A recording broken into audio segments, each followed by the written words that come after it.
Today, we're diving into a really fascinating mystery, one that's kind of hidden away in Buddhist scriptures. It's a story about a fearsome underworld king who has a pretty shocking secret identity. So, let's get right into it. Our story starts in, well, about the scariest place you can imagine, the underworld. And there, we meet this character who seems like a total contradiction, a powerful ruler known as the poisonless ghost king. Now, a king of ghosts, okay, that makes sense, but a poisonless one? What does that even mean? That's the puzzle we're going to solve. So who is this guy? In Korean, his name is Muduk Guiwang. The scriptures introduce him as a major authority figure, one of the rulers in the depths of hell. But here's the thing about his job. It's not just about overseeing punishment. He's actually more like a grim cosmic judge. He's the one who confronts the souls who've ended up there and explains to them point by point exactly why they're in this mess.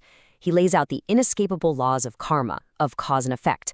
So yeah, he's stern, he's powerful, and a pretty intimidating part of the whole underworld setup. But believe me, that is not the whole story.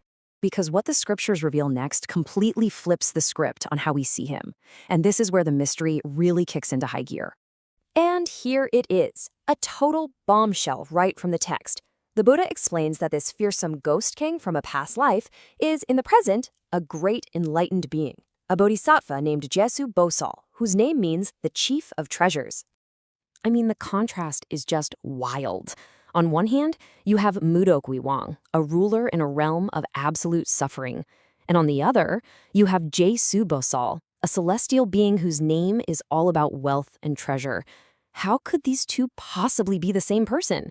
So that leads us to the core question of our entire explainer. How on earth can a dark king of hell and a radiant bodhisattva of treasure be one and the same? Well, it turns out the answer has been hiding in plain sight this whole time, right inside their names. To get to the bottom of this, we've got to break down what these names really mean. It's all about poison versus treasure. So first, let's look at Mudok. It literally translates to no poison. But we're not talking about anything like physical venom. In Buddhism, the real poisons, the dangerous stuff, are the ones that corrupt our minds. So no poison is describing a state of complete mental and spiritual purity. And these are the big three, what they call the three poisons, which are seen as the root of all our suffering. There's greed, that endless craving for more. There's anger, which fuels all our hatred and frustration. And then there's ignorance, our basic misunderstanding of how reality works. So to be poisonless is to be completely free from all of that. Now let's flip to the other identity. Jesu Bosal, the chief of treasures. And again, this isn't about a bank vault filled with gold and diamonds. This name points to a state of being that's overflowing with true spiritual wealth. These are the 7 noble treasures that fill up that purified mind. We're talking about qualities like faith and wisdom, generosity, and living an ethical life. These are the kinds of inner riches that lead to real, lasting happiness and enlightenment. So, here it is, the key to the whole thing. The two identities aren't a contradiction, they're a sequence. Mudok Guiwang represents the first step, the emptying out of those 3 poisons. Jesu Bosal represents the second step, the filling of that newly purified space with the 7 treasures. It's so simple when you see it that way. You have to become poisonless before you can become truly rich. Okay, so the names make sense now, but that still leaves one big question hanging in the air. Why would a highly enlightened bodhisattva choose to show up as a scary king in hell, of all places? The answer lies in this really key Buddhist concept called upaya, or skillful means. Think of it like a CEO going undercover on a reality show to really understand their employees. A bodhisattva appears in whatever form is going to be the most effective for teaching the beings they want to help. For souls suffering in hell, a gentle, glowing deity might not get the message across, but a stern, powerful, authoritative king, you bet they're going to listen to him. This really shows us his true, compassionate mission. He wasn't there to punish. First, he was an explainer of karma, making it crystal clear why souls suffer. Second, he was a verifier of merit, showing them that good deeds actually have the power to change their fate.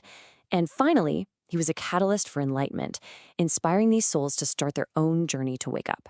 He's basically a guide in a very, very convincing disguise.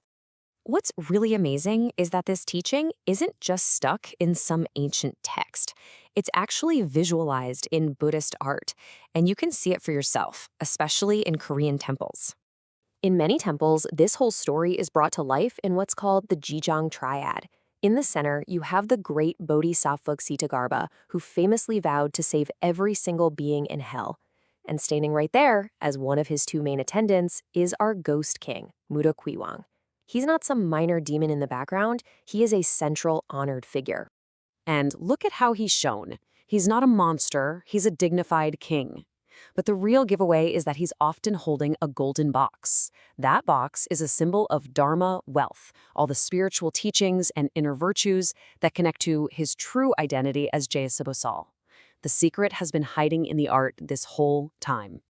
So, what does this ancient story about a ghost king and a bodhisattva really mean for us today? The final lesson here is incredibly profound. There's a famous Buddhist phrase that just nails it. Afflictions are enlightenment. What it means is that the most difficult places in our lives, our own personal hells, our struggles, our poisons, they're not just obstacles. They are the very raw material for our own growth and wisdom. Hell wasn't just a place of suffering. For the bodhisattva, it was the perfect place to practice compassion. So when you get right down to it, this story isn't just a piece of mythology. It's a roadmap. It's what the source text itself calls a skill for happiness, a practical guide to transforming our own inner world.